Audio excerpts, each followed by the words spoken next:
BJP അവരുടെ സ്ഥാനാർത്ഥി പട്ടികയുടെ അന്തിമ രൂപത്തിലേക്ക് കടന്നിരിക്കുന്നു. 2 ദിവസത്തിനുള്ളിൽ 2-3 ദിവസത്തിനുള്ളിൽ കേരളത്തിലേതടക്കമുള്ള സ്ഥാനാർത്ഥികളുടെ പ്രഖ്യാപനം ഉണ്ടാകും എന്നാണ് അറിയാൻ കഴിയുന്നത്.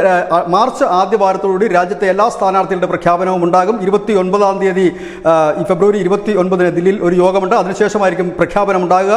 ഒരുപക്ഷെ കേരളത്തിലെ സ്ഥാനാർത്ഥി പ്രഖ്യാപനം അതിന് മുൻപ് ഉണ്ടാകാനുള്ള സാധ്യതയാണ് ഇപ്പോൾ മുൻപോട്ട് വരുന്നത്. അതിൽ ഏറ്റവും ശ്രദ്ധേയമായ മത്സരം ഈ കേരളത്തിൽ നടക്കുന്നത് ആലപ്പുഴ ജില്ലയിലായിരിക്കും ഒരുപക്ഷെ. കാരണം അത്രത്തോളം വലിയൊരു നീക്കം തന്നെ ബി.ജെ.പിയുടെ ഭാഗത്തു നിന്ന് നടക്കുന്നു എന്ന് തന്നെയാണ് പുറത്തു വരുന്ന വിവരം.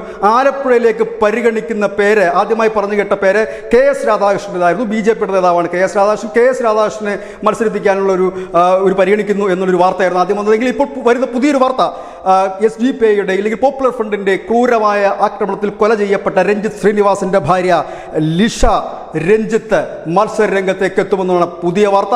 ഇത് ദേശീയ തലത്തിൽ തന്നെ ആലപ്പുഴ മണ്ഡലം ഇതോടുകൂടി ശ്രദ്ധയെ ആകർഷിക്കുമെന്നുള്ള കാര്യത്തിൽ യാതൊരു തർക്കവുമില്ല. ഭീകരവാദികളാൽ അറുംകൊല ചെയ്യപ്പെട്ട ബി.ജെ.പിയുടെ നേതാവിൻ്റെ ഭാര്യ ലിഷ രഞ്ജിത്ത് അഡ്വക്കേറ്റാണ്, അഭിഭാഷകയാണ്.